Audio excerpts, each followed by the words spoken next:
The heyday, so to speak, of serial murder was in the 70s and 80s. We had far more serial killers back then than we do now. And evidence of that is the fact that when we see documentaries and movies about serial killers, they focus on Bundy and Gacy and the legacy killers of the past. There's really no high profile. Okay, John, go ahead. What I tell you is what I know is fact. I'm a power person. I enjoy power. Nobody else had the guts to pull off what I pulled off. I outsmarted you again. Police today found 6 more bodies under the home of suspected killer John Gacy. Well, you can be walking down the street, and if Gacy lay eyes on you, you have now become his next victim. I know society will never be able to forgive me. I know the families of the victims will never be able to forgive me for what I have done.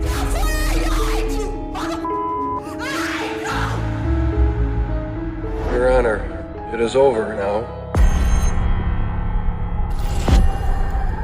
Welcome, all you true crime lovers. Sit back, grab that blanket and hot beverage, and prepare for another Saturday night of The Murder Show. Whose mind and story will we dive into tonight? Now for your host, Tim, and alongside him, his co-host, Criminology, Chris, and Classroom Jackie.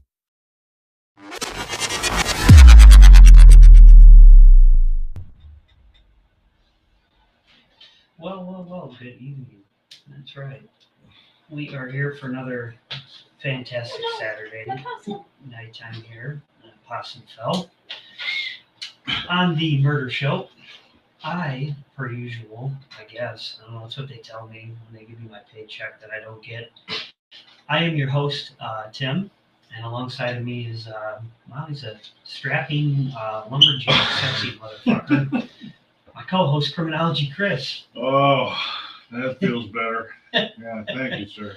And alongside of him is the director of all social medias, platforms, Classroom Jackie. What's up, guys? Oh, man. What a day, what a weekend, what a night, everybody. Hope everybody had a wonderful Thanksgiving. It was pretty good. I feel fat now, but that's okay. Yes. We had a great day today. Ohio State kicked Michigan's ass, so Heck yeah. if we have any Michigan fans that listen to the show, then we appreciate you listening, but your team still sucks. Anyways, so don't forget, follow us on all these social media platforms. We're on Facebook and TikTok at Murder Show. And our YouTube channel here, if you don't already sub to it, please do. Click the, subscribe button there and like and share it. And what that'll do is it will notify you every time we go live. And other than that, we are on all major streaming platforms, iHeart, Spotify, Apple Podcast, all that wonderful jazz. We'd like to thank our 2 sponsors that we have, Unique Detail LLC. They're located in northeastern Ohio, about 45 minutes south of Cleveland. So if you're in the need to get that dirty car all cleaned up and you live out this way, go ahead and hit them up. They are on Facebook as well. And then Crafty Corner by Laura, all handmade crochet items, jewelries, plushies, and more. You can check them out on Instagram at Crafty Corner by Laura and on Etsy. You can also email them at thecraftycornercrochet@gmail.com. We do have a couple of items that Laura did crochet here. We have a possum there that is alive, not Very nice. really alive, but and then we have another one she made for our studio that's hanging over here that has X's on its eyes, which means it's dead. He's just playing dead. He's faking it. Yes, he's faking his playing dead. So thank you, as always, to those 2 sponsors. If you did listen in last week, we did start our first part of 2 for the Doomsday cult killing with Lori and Chad Daybell. So we thought it was going to be 1 part, and it ended up going into, we're going to need to do a second part on this. So we are going to finish that up tonight. And I think other than that, I kind of covered everything there. So I will turn over the floor to Classroom Jackie, and we will continue part 2 here. Awesome. I do want to say I feel like I rushed the ending of last week's episode, so we are going to go back just a tiny bit to cover a couple key points on the disappearance of the children. Okay, sounds good. So as we know, Tylee and JJ were missing. The exact dates for JJ is September 20th, 2019. He was last seen at Kennedy Elementary School. Later that evening, Melanie Gibb and her boyfriend were told by Lori that JJ had been misbehaving and had been picked up by Alex Cox. The last known date of Tylee is September 8th, 2019, when they went to Yellowstone National Park. There's photos of her, JJ, Lori, and Alex all walking around and just having fun. She later went back with Alex to apartment 175, and that's the last time she's seen. JJ's last official recording is September 22nd, and a picture of him sitting on a couch in Lori's living room. He's in a pair of red pajamas. Now, that is a significant thing, as later on, when the children are finally found, he was found in those pajamas. Oh wow. So Yeah. Alrighty then. It's a lot. Yeah, A lot. this whole case is crazy. I don't know. I mean, like we said before too, keep in mind, everyone, there's only so much we're gonna unpack with this because it gets ridiculous. You can get lost in this shit. Oh, yeah. And we don't have the time. I mean, we could drag this whole thing out in probably like 8 parts, but we're not going to do all that because everybody would get bored with it. We get bored with it. But the goal is we're just bringing you kind of the main points here, you know. So we're trying to break this down in the second one here. We were going through it last night, prep, and it's just like, Yeah, what the hell? maybe not even all the main points. Like we're giving you what we decide we're going to give you, and that's all you're getting. So. Yeah. Deal with it. Sorry. No. That's all we got. We know the last reported sightings. This is before they officially go missing. A key note and thing of interest that I found with all of this is Chad Daybell sent a text message to his wife, Tammy, when she was still alive, stating that he had shot and killed a large raccoon on the property when he was burning some limbs, and he was going to bury it in the pet cemetery. We have that clip, don't we? Yeah, we'll play that clip for you right now. Did you ultimately review some of the content obtained from that device? Yes, I did. And did you review it as initially pulled from the device and provided to you? Yes. Was this one of those messages? Yes. So, analyst Ben Dean contacted me on June 1st of 2020 and indicated that he had found a text message on the device, and also based on the review he was conducting, that it appeared to be a device that Tammy Daybell had used before her death. And could you read this message into the record? Yes. This message appeared on the device on September 9th at 11:53 a.m.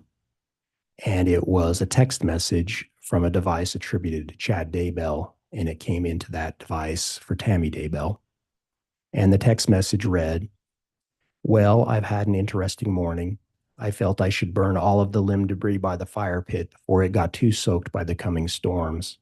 While I did so, I spotted a big raccoon along the fence. I hurried and got my gun, and he was still walking along. I got close enough that one shot did the trick. He is now in our pet cemetery. Fun times."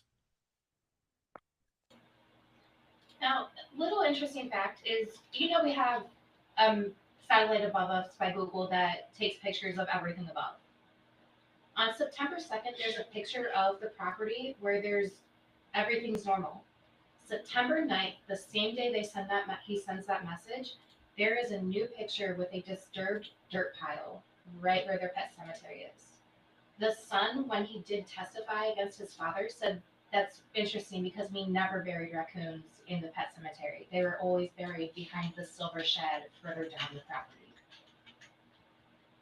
That's crazy. That was the day after Tylee was last seen alive. Yeah, what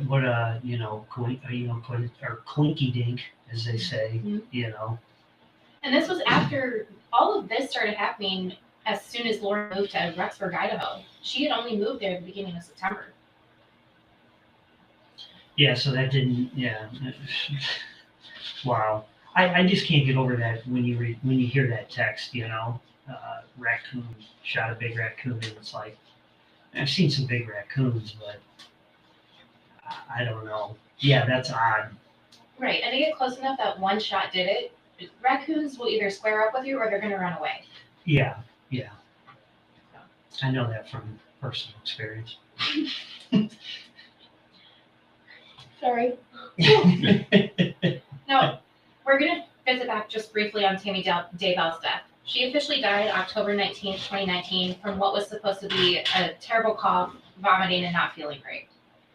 Her son testified that he had come home from work and spent a couple hours watching YouTube, relaxing, and then went to bed. And his dad called him after he heard a thump to come into the bedroom, where he found his mother laying like this on the bed.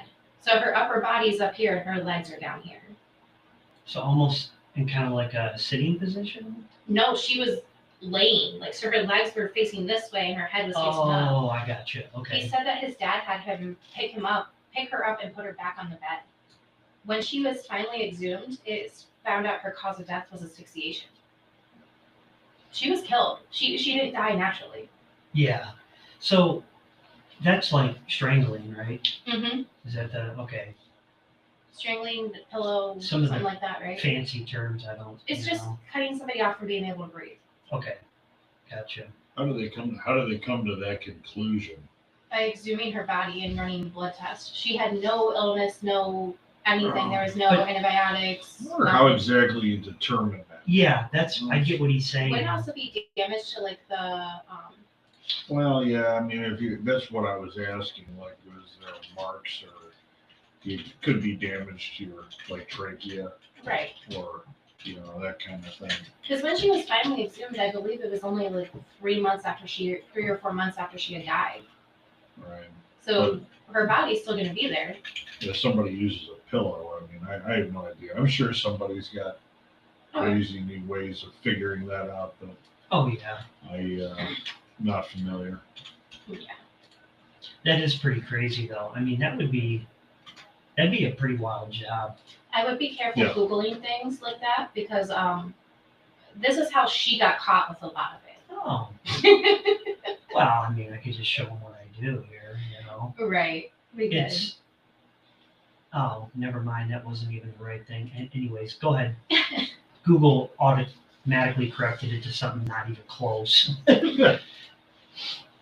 At this time, Kay and Larry Woodcock, which was Charles Vallow's sister and JJ's grandparents, were starting to get worried, as they hadn't heard anything from Lori about them moving or any updates about the kids.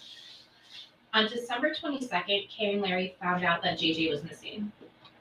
The 23rd, Chad and Lori started talking about Alex Cox, which was the family hitman, needing to die and that his time was up. He was the one who was doing all the attempted murders, all the shootings, everything. Okay. So those suspicions we had last week were dead on that he was doing it. Correct. Okay.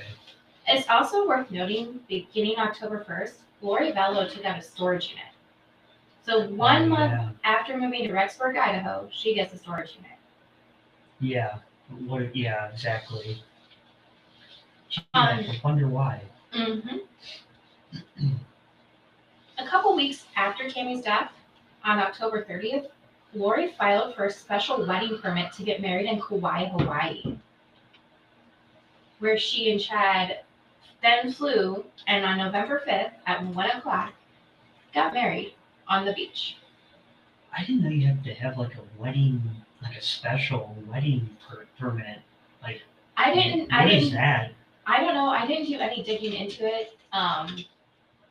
Just because, like I said, there is a whole lot to do on this case. Oh, okay. Well, that's weird, because this wasn't even in Ohio. I see. Wedding permit is typically a marriage license legally required to be married. in Ohio. I don't know why it says Ohio's. Both individuals must apply in person at the probate court. So they did it the day before they got married. They did have an appointment to get the marriage license there, but to get the permit to have the wedding there, I believe it's because it's isn't it like a? If it's in another country? It's not a. It's a different state. Yeah, sorry. Isn't it like protected land or something? Like you're trying not to damage it or anything? Oh, okay. Were they trying to do it like a park or something? They were trying to get married on the beach in Kauai. On the beach. Yeah, there's weird stuff about that. I mean, even if you go to like North Carolina, like, you know, they make you get a permit for everything. That's crazy. You can't just get married on there, you know. Right. I mean, it's no different to me. Well, I guess it's because you're holding a big ceremony, but what's different than... You're not really affecting anything. I think it's just probably some different counties' ways of trying to suck money out of you. Yeah, it could have something to do with, too, if you have... Because you're going to have a lot of people on the beach. Liability, too, maybe. Oh, yeah. You know, I don't know. That's what beaches are for. People gather. Right? How dare you wear fancy clothing? How dare you? Like, we want you to get married looking like trash. Yeah. Just don't dress nice and no one will know you're getting married. Yep. 2 days later, they started looking for rental houses in Hawaii. But real quick, in the case of suffocation, medical examiners look for bruises or damage to delegate to this area in cartilage and tiny burst blood vessels in the eyes. But because these signs can be subtle or missing entirely, they can't always say it is suffocation. Yeah, burst blood vessels probably is a big. Gotcha. Mm-hmm. Yeah. Now, it's interesting to note when they were looking at these properties, Chad actually reached out to a real estate agent about looking at one specific one and said, quote, "We are interested in seeing this property. Would the owners be interested in leasing to a clean couple with no pets or children or responsibilities?" So they didn't even plan on having, well, because the kids had already been, okay. Chad has 2 kids. Lori has 2 kids. Yeah. A 16, 17-year-old, Tylee, and 7-year-old JJ. And you're saying you have no children, no pets, no responsibilities. Well, they already knew what they were going to do at that point. They had already been saying to multiple people they knew and friends of Chad's that Lori didn't have kids. Yeah. We all know that's a lie. Yeah, right. And if they would have, the leasing company would have looked into that a little bit, because a lot of these leasing places, they really do pretty extensive checks on people now, you know, background and credit and all that kind of stuff. Prior, what do you call it, you know, evictions and stuff like that. So, yeah. Yeah. It's ridiculous. Lori was also collecting Social Security benefits from after Charles Vallow died, as well as Tylee's biological father. So she was doing fraud, collecting them after as well when the children are missing and dead. Wow. All right, then. You're just shaking your head. Because it's just a lot. It's just crazy. Do you want to know how much Chad Daybell had out for life insurance for his ex-wife Tammy? Oh man, probably a few $100,000, I would guess. One of the payments was $430,000. Jeez. One of the payments. One. And so one of those payments, what do they give him to him monthly, or how's that? Or do they break it up? It was a whole thing. One lump payment is what he got, and then from another policy that he had out on her, he got $130,000. Oh my! Wow. Wow, she had a good life insurance plan then.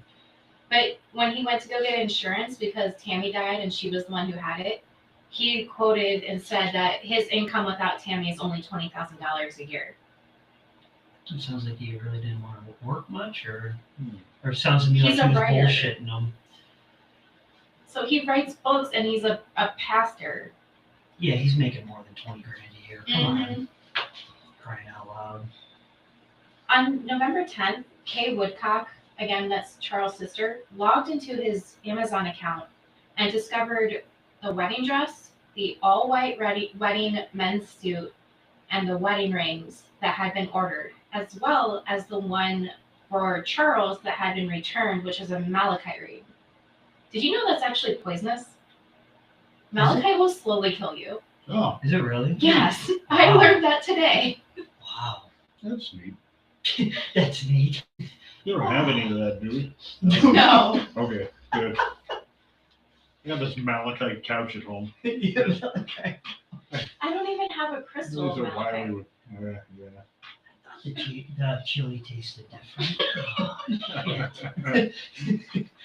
Halfway through the show, I start slumping. Malachite beans. It takes years for it to kill you, Oh, okay. but Well, it then I'm is good to go. poisonous. Well, instead so. of living another 40 years, I'll live another I mean, 38. if you ingest it, it'll probably be quicker. But they used to take it when they were doing blessings for their followers Mhm. and make a malachite bomb and rub it all over the skin. Oh, that's good. Wow. All So it's slowly over wow. the skin. It's just leaching in there. If I ever go to a church and they try putting that shit on me, I'm gonna be like, no, God, no. No, I'm good. Bye.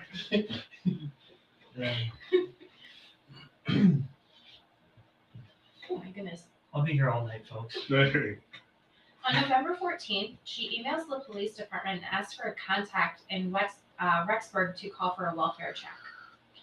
The following week, the 18th, the Gilbert PD from Arizona, one of the detectives flies out to process Tylee's Jeep, which had been used in the attempted shooting of Brandon Bordeaux. So in that time frame, like where he had the attempted shooting in that, Tylee's Jeep was recovered. But the two things that stand out, how would a teenager sit there and let their vehicle that they've been paying for get taken away without fighting? And why wasn't it noted that she wasn't there? Yeah. And it keeps on adding up. Mm-hmm. So they processed it. This is the first time that Rexburg PD hears of JJ and Tylee because of how many times Kay and Larry had called Gilbert Police Department. This is where I think they failed them. 100% I think the police failed them on this. They could have been more thorough and actually taken the time when Larry and Kay had been saying, hey, like, here's this, here's this, here's this. Mm-hmm. Why are you not following up with these and waiting 3 months? Well, it's probably because they probably didn't think of any of this happening. You know what I mean? But they knew JJ is a special needs child. Yeah. Extremely special needs. They have had no contact with Lori. They're not getting updates like they used to. Nothing. But at this point, they legally turned over, adopted, and all the, legally the rights were turned over. So they probably just, what are you going to do at that point? I don't know. I could be wrong, but I'm assuming that's probably, that's a true point. They were probably trying to give her the benefit of the doubt, because think about it, they're not going to think this is what happened. Oh, yeah, everything looks great until now. Yeah. Hindsight, now it looks like shit. Yeah. After they process the Jeep, Gilbert Police Department returned to Arizona and say they're going to do a welfare check to see if JJ is with friends, like Lori had been saying. On November 25th, investigation starts for those children when Gilbert PD calling to have the welfare check performed specifically for JJ, as Tylee was 16 or 17 years old at that time. So I don't know when her birthday was exactly, but they excluded her because she was a teenager, so she could come and go as she pleased. Mm-hmm. On November 26th, which was the next day, Rexburg Police and Fremont County Sheriffs arrived at 565 Pioneer Road in Idaho. Lori tells police that JJ is in Arizona with friends. They knew that was a lie. Melanie Gibbs was told to lie and say that he was there, but he was not there, as Gilbert Police had done that check there, okay. And he wasn't there. So this is where Kay and Larry find out that Tylee is missing as well. It's only going to get deeper from here. Yeah, more people are finding out. On November 27th, one day after that welfare check, police search warrant for Lori Vallow's townhouse as well as Alex Cox. Lori's home was vacant. There was no one there. Chad and Lori had disappeared and left. They also checked Alex's, and I have a list of some of the things that were found in the garage. Okay. So in Lori's garage, there was weapons and weapon accessories, multiple firearms, knives, a saw, an AR-15 rifle, scopes, solvent traps, which are actually drilled through to make illegal silencers. Oh, really? One of the things that Alex Cox's computer got taken and found was how to make a silencer. I didn't know you could make one. Wow. Baffles, which are internal components of a suppressor, fire lighters, Dremels, cutting tools, etc., etc. There was also a bag of concrete and duct tape, gloves, and tarps. In Alex's garage, they had tools in storage. There was tarps, buckets, gloves, ropes, and plastic sheets. There was a 6.5 millimeter Grendel AR rifle. Yeah. We were talking about that round last week. Yep. Yeah, I think it's huge, the round. There was a paintball gun, a gun scope, suppressor-capable upper receivers, homemade suppressor parts, and Frog Shrug rain gear gloves and a beanie. It's a whole bunch of class 3 weapons, stuff that you need permits for and all sorts of other stuff. You mean you don't just keep that in your garage for fun? Yeah. I don't know why you would. Yeah, I guess my garage sucks then. Yeah. Also on the 27th, police visited Lori Vallow's storage unit, which she had started renting in October.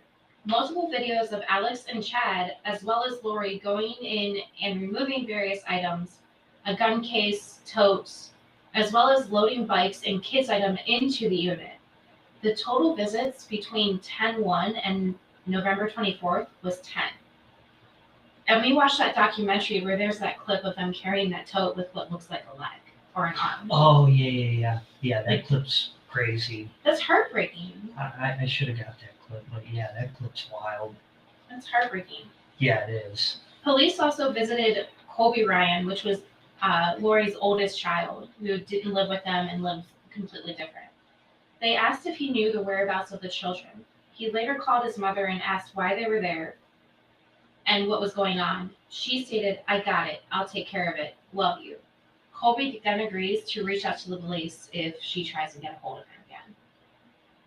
And this is where we're going to jump into the investigation. They're starting official announcement of, on December 20th, the official announcement of the children are missing and looking for information happens. Gotcha. Well, December, sorry. It's a lot, and there is a ton. If we try to go through it all, we would be here for weeks. But I want to round this up and get it done by like our hour time, because I don't want to talk about these people anymore. Yeah. Well, yeah, and not everybody wants to continue for an 8-part series of listening. It is worth noting that in December 6th, Lori's brother Alex, his girlfriend, well, it was his wife. They had one date and were engaged like 2 months later, and got married and kissed one time. He started having shortness of breath and not feeling great. Oh, how ironic. He dies. Fun fact. Is that where we were going with that? Yeah, he dies. I never thought that. Supposedly of blood clots. Remember he had those blessings and the malachite? Yeah. I'm not saying, but okay. I'm saying. Yeah, if you know, you know. If you know, you know. Wow. If you know. Who knows? On December 9th, Kay Woodcock tells Chandler Detective Nathan Moffat that they called Child Protective Services in Idaho and Arizona's Department of Child Safety to get custody of JJ Bello if he is found. He is not found. Well, he is, but not great. Like we said, this is a lot to go through, and if we tried to bulk it into one, we wouldn't be doing great. That day that Tammy was exhumed, oh my goodness. Tammy was exhumed on the 11th of December. And the warrant stated that there's probable cause to believe that the hereinafter, right? Sure. Described property or persons presently located within the hereinafter described location is connected with the commission of public offenses, conspiracy to commit homicide first degree, which occurred on or about July 11th, 2019. So that's when they had started planning to kill her. Jeez. Mm-hmm. And then she's reburied 3 days later. Alex Cox died December 12th of suspicious causes at 419 in Gilbert. Zalima Pestina's 25-year-old son, Joseph, found him unresponsive in the bathroom, reports being unable to turn him over to administer CPR because he had lost control of his bowels. They said he pooped himself. Pooped himself? Mm-hmm. That does happen. Well, yeah. You know, I've seen that before. CPR. Yeah, I've seen it before when I worked in medical field. It happens when people pass. As part of the investigation, investigators requested an expanded toxicology panel from the medical examiner's office. Gilbert police executed a search warrant at Z's home and found guns, a bag of cash, and all of Chad's books. So again, this is that whole, is it a cult or is it brainwashing? Yeah. It sounds like a lot of it was brainwashing, I think. Really. I mean, I don't know what kind of cult. Sounds like the only cult there might have been is just those two. Well, yeah, it's really not. I was looking up the definition of cult earlier, and I mean, so these guys did some wacky shit in the name of religion or whatever their idea was, but and zombies and all that other stuff, whatever their beliefs were. But I mean, honestly, this wasn't like a Manson thing where you had like 40 people drinking a Kool-Aid. Yeah. This was them two thinking they had some like badass cult going on. Yeah, it was just two people with crazy beliefs. Yeah. December 13th, Melanie, which was, I believe, Lori's niece, made a phone call to her and Chad to let them know that Rexburg PD had contacted the kids and exhumed Tammy's body. Per that message, Chad and Lori seemed not to know about the exhumation. Sounds good. Thank you. Had already taken place and thought that the FBI being involved was just a rumor and scare tactic to get them to give them answers and tell them where the kids are. Gilbert PD interviewed one of Tyler Ryan's friends who said she hadn't communicated with Tyler since April or May. And had deleted all of the text messages because of that. These two are, I mean, they think they're smart. They think they're covering their tracks, but I don't know. Would you care to know where Chad and Lori are hiding out? Yeah, I can only imagine. Where are they? In that house that they wanted to lease? Hawaii. Oh, okay. But I haven't found any proof that they actually leased the house. I wonder if they were just staying in multiple hotels. I don't know, with all that money he had. She had. Yeah. They probably were leasing something, I would imagine. At this time, Kay Woodcock tells Chandler Police that she had emailed Lori, Chad, and an unknown person and said that they wanted JJ back. They also started putting up a $20,000 reward for the return of the children. Yeah, I remember seeing that when we were watching the thing on it a few weeks ago. Mm-hmm. It's just heartbreaking. Yeah, I feel so bad for those grandparents, but yeah, it seemed like. You could tell the grandpa, I mean, both of them, but you could tell he really cared, Yeah, just good people. Yeah. On December 23rd, 2019, Chad and Lori released a statement through a Rexburg attorney who said that Chad Daybell was a loving husband and he has the support of his children in this matter, and that Lori was a devoted mother who resents assertions to the ASSERTIONS. Assertions? Let's call it the ass. You knew I was going there, so. To the contrary, and that the allegations would be addressed once they have moved beyond speculation and rumor. So they're saying, like, oh, this isn't true, there's nothing going on. But they refuse to say where the kids are, what is happening, and who has the children. And that's just it. So by this point, I mean, because they kept telling Lori, just show the kids and you're fine, you can walk. Just show us the kids. And she never did. Mm-hmm. So it's like, okay, obviously there's no kids now. Yeah. Or else she would have just shown the kids. It would have been easy to just bring them. Like when she was supposed to show up eventually there at the courthouse by 5 p.m. And it's like, she never did. So that date was on January 25th. Police finally located Chad and Lori in Kauai. Agents served them with a court order requiring Lori to physically produce within 5 days Tylee and JJ to the Idaho Police Department. The next day, police seized the couple's rental cars and searched their townhomes in Princeville, where they found Tylee's debit card and JJ's iPad. Also on the 26th, the Daybells were confronted over the children's disappearance by East Idaho news reporter Nate Eaton.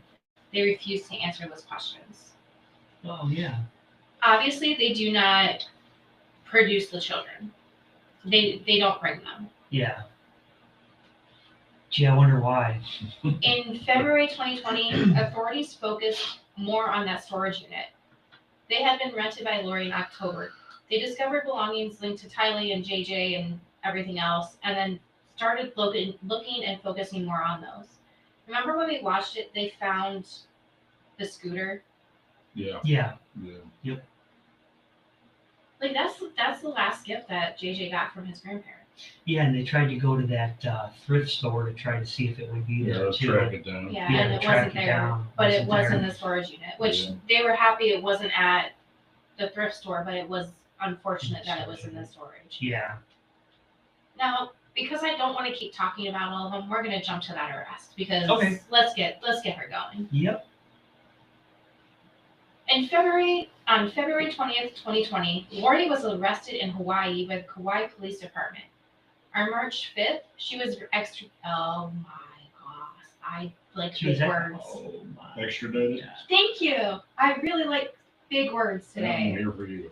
I'm here for you. Back to Idaho. Listen to this guy. She was facing charges in Madison County, including 2 felony counts of desertion and non-support of dependent children, as well as 3 misdemeanors. Her bail was initially set at $5 million, but because the attorney thought it was a great idea to be like, she's not going to do anything, she's going to be fine, she isn't this, she isn't that, the judge lowered it to $1 million. She would have still been sitting in jail. But I thought they still couldn't even afford that. Yeah, they Right. still couldn't afford that. Yeah, So- Chad didn't have that money. They said $5 million was unreasonable. Yeah, not if she's not producing the children. Yeah. I don't think that's unreasonable at all. Yeah. In May, Lori appeared in court in Rexburg to request a further reduction of her bail, which was denied. Multiple local bond companies were reportedly unwilling to work with her. After Lori's arrest, Chad returned to Idaho and tried to convince the Gilberts to put their home up for bond to get Lori out of prison. Remember, that was his neighbors. Yeah. He tried to have their neighbors do it. Bond her up. Yeah, you guys got the money? Can you lend us some money? He claimed that Jesus had given him this idea. When Alice Gilbert asked him about the children and confronted him, he said it was a custody issue. Really? The children are missing. They're not with anybody else. How is this a custody issue? Yeah. Okay then.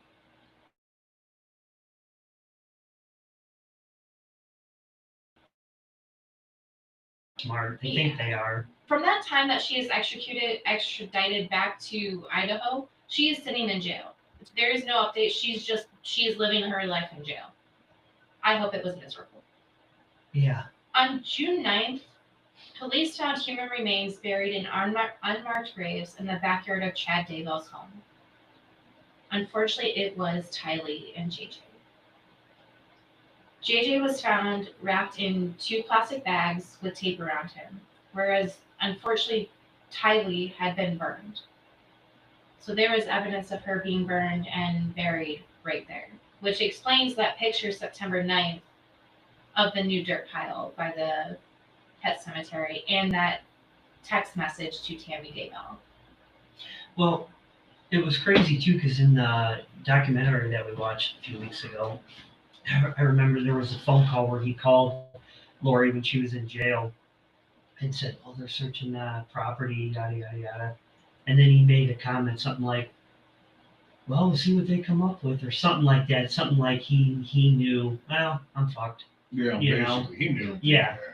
Because once you get them on your property and they start tearing everything up, If somebody's digging on your property, Yeah. like they're pretty, yeah, they're not leaving until they find what they came there for.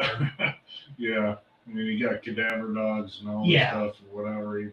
They're not going to dig a few holes and go, "Oh, we didn't find nothing. Yeah, Have a good day." Should have missed it. Yeah, we're going to go down the road, get some coffee now.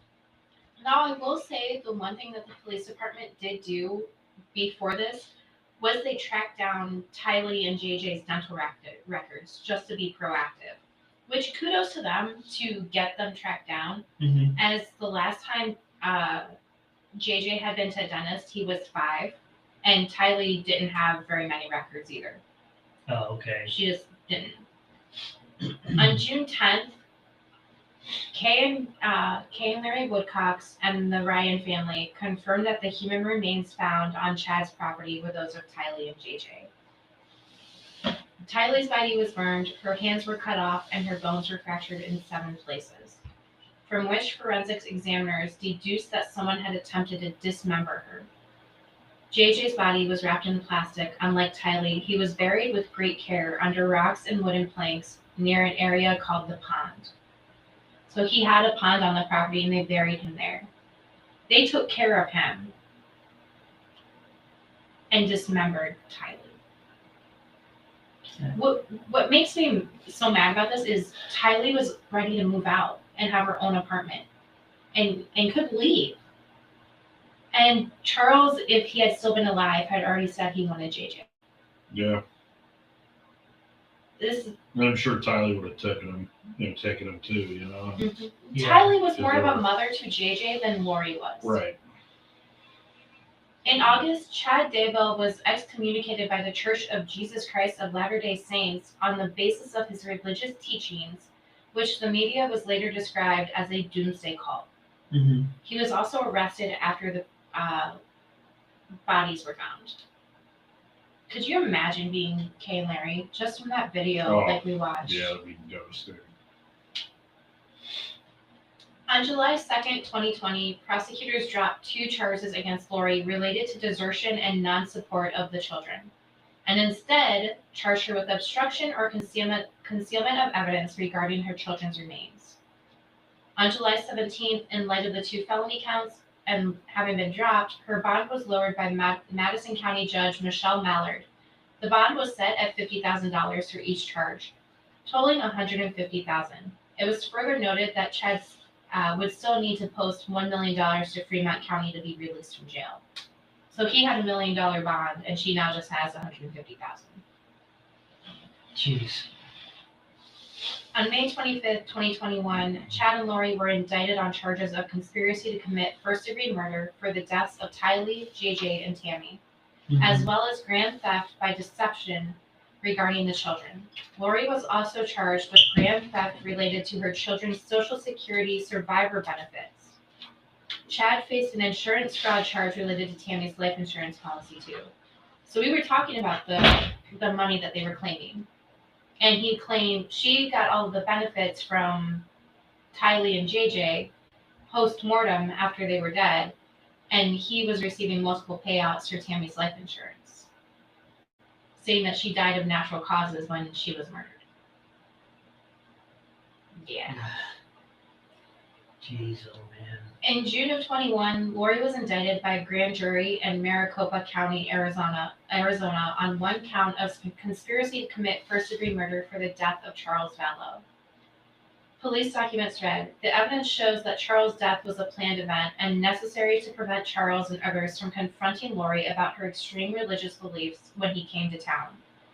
The death of Charles Vallow was also necessary in order for Chad Daybell and Lori Vallow to marry and fulfill their religious prophecy." So they had planned to goodbye to both of their significant others. I can't.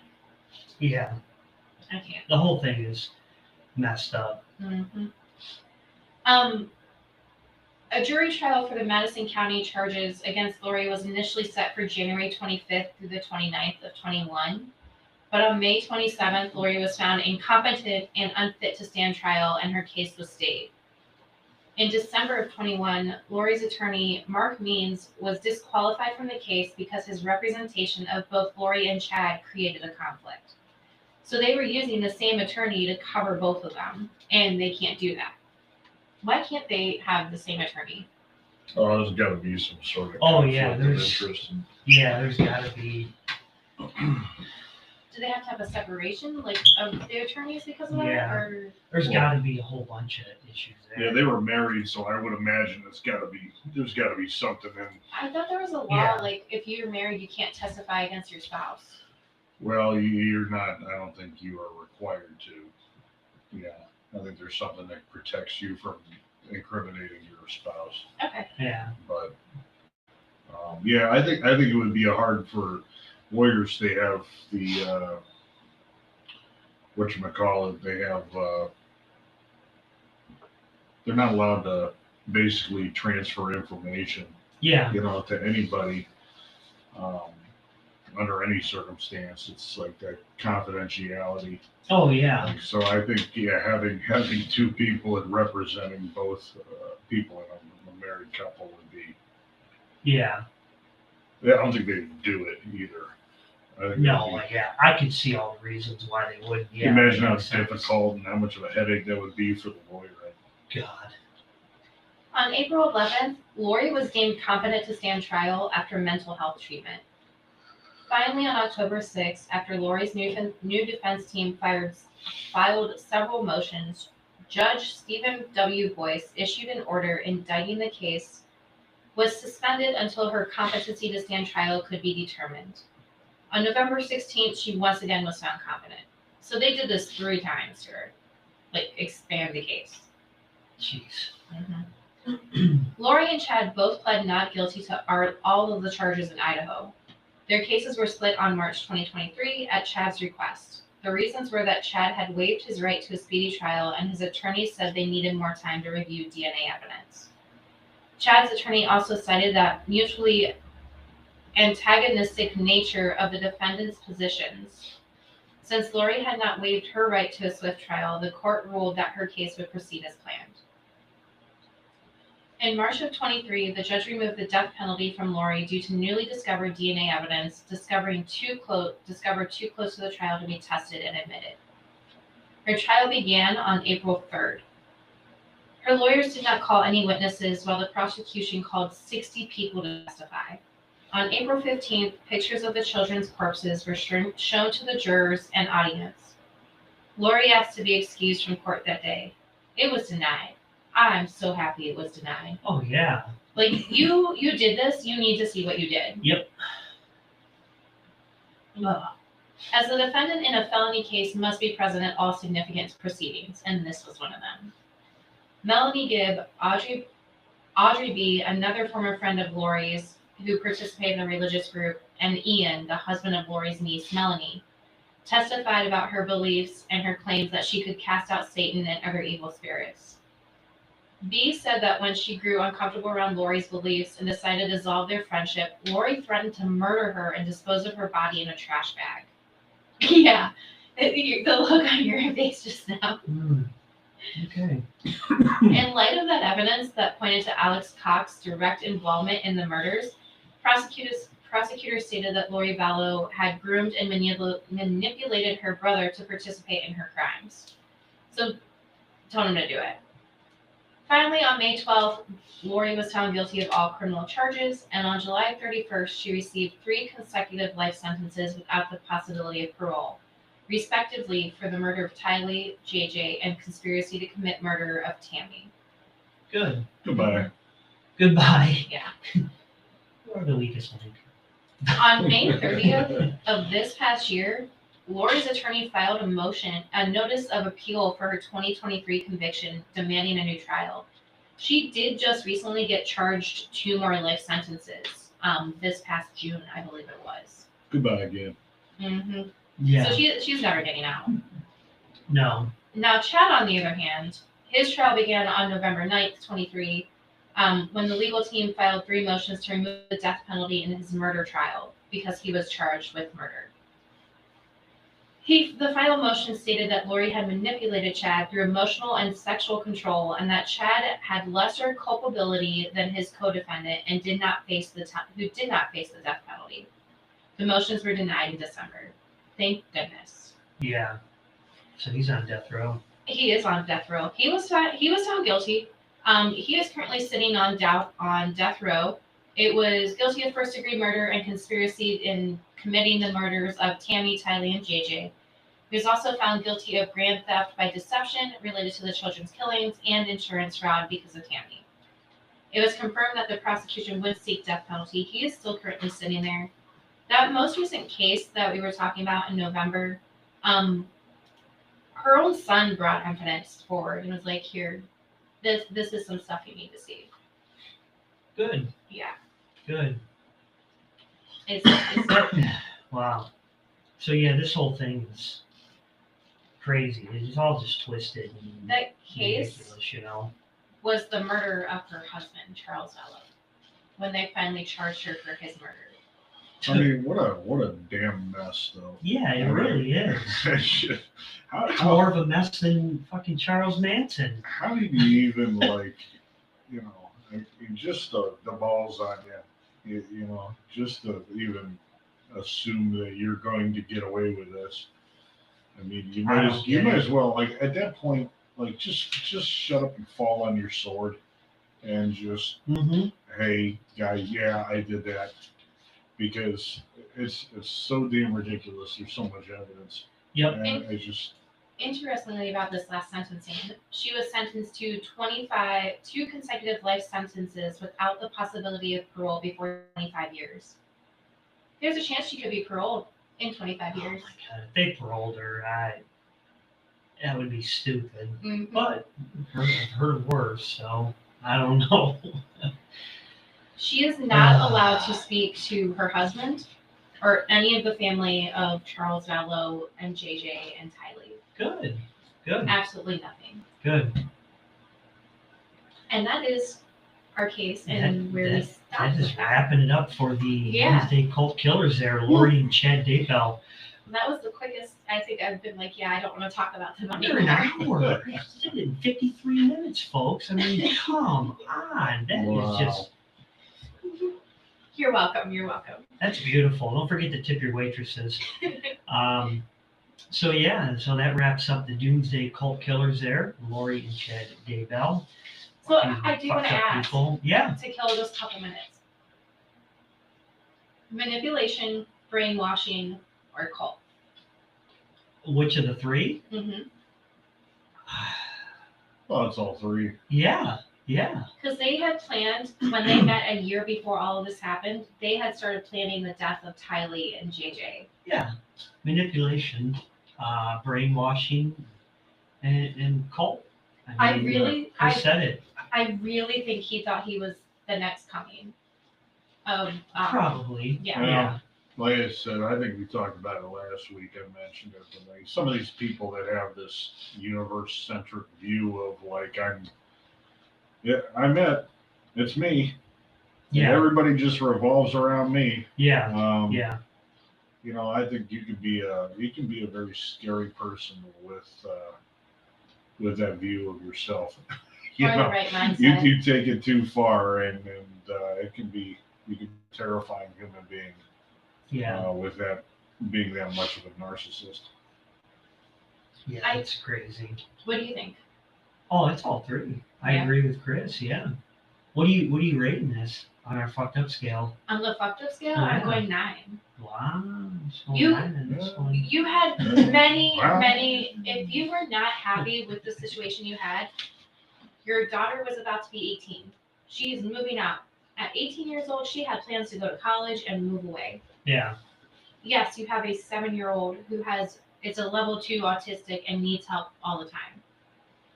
You had a husband who you decided to murder that was more than willing to take care of the child. Mm-hmm. You could have just left. You didn't have to kill children. Yeah. I'm going 10 on this. This whole thing's fucked up.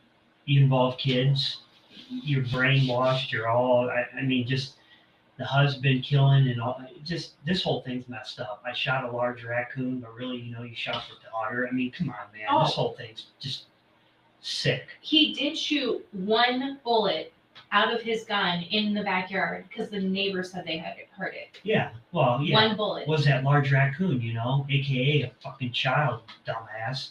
Anyways, I feel better now. 10. Yeah.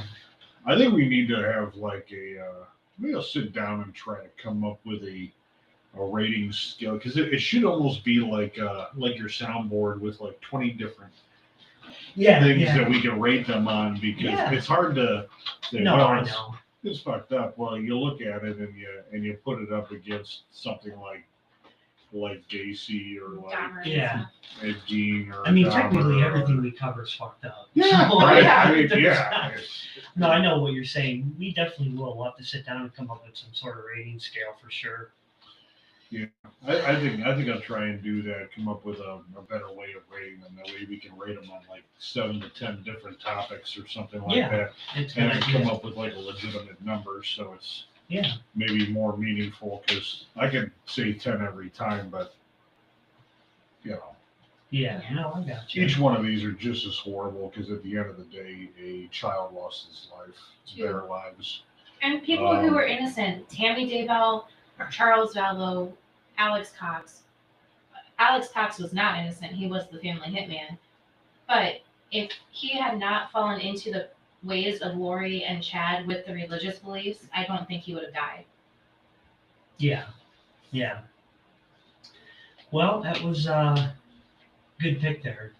I mean, messed up, of course, but a lot to unravel and unpack, and It's a hell of a story. it just really is.